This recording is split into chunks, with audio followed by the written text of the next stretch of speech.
बादशाह अकबर के दरबार में एक बड़ा मामला आता है।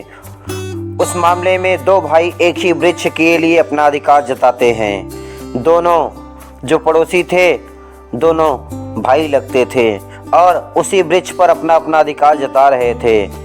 इससे काफ़ी देर तक झगड़ा चला और यह बात बहुत ज़्यादा फैल गई। दोनों ने निर्णय किया कि राज दरबार में जाके इसका फैसला किया जाएगा। दोनों भाई पहुंचते हैं, एक श्याम और एक मोहन। दोनों भाई पहुंचते हैं दरबार में और कहते हैं कि महाराज हुजूर मेरे साथ न्याय करिए। एक चचेरा भाई उसका कहता है कि महाराज मैंने इस वृक्ष को लगाया है, जबकि दूसरा भाई कहता है महाराज मैंने इस वृक्ष को लगाया है। दोनों में काफ़ी ज़्यादा विवाद होता है। तो अकबर सुनने के बाद कहते हैं बीरबल और मंत्रीगण इसका क्या निर्णय लिया जाए। सभी कहते हैं इसके दो भाग कर दिए जाए और दोनों को आधे आधे दे दिए जाएं। तो जो छोटा वाला था चचेरा भाई वो कहता है हाँ महाराज इसको कर दिया जाए, जैसा आपका निर्णय होगा वही हमको मान्य होगा। जबकि जिसका पेड़ था वह कहता है महाराज इसके दो भाग न किए जाएं, ये पेड़ मेरे छोटे भाई जो चचेरा भाई है उसको दे दिया जाए, क्योंकि इसी वृक्ष की छाए में मेरी माँ मुझे खिलाती थी। जब मेरी माँ डांटती फटकारती थी तो मैं वृक्ष के ऊपर चढ़ जाता था उससे बचने के लिए। आज भी यह वृक्ष मुझे फल देता है और मेरी माँ की याद दिलाती है।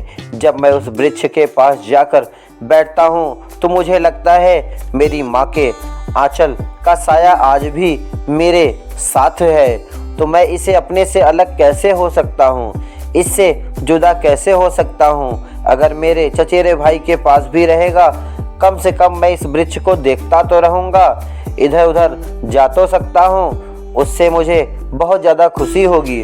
अगर आप इसके दो भाग कर देंगे, दो टुकड़े कर देंगे, अलग अलग कर देंगे तो मेरी माँ को भी तकलीफ़ होगा और मुझे भी तकलीफ़ होगा।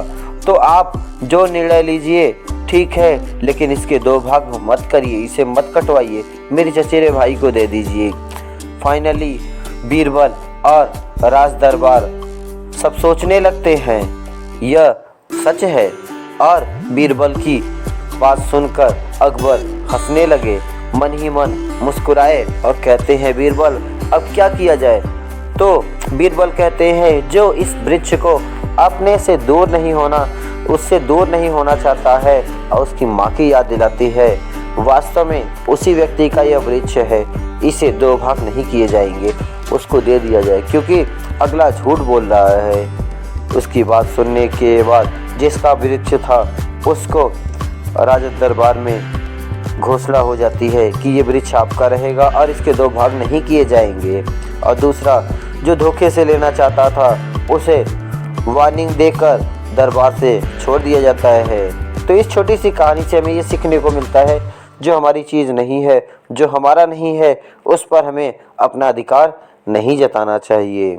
Thank you for watching this video.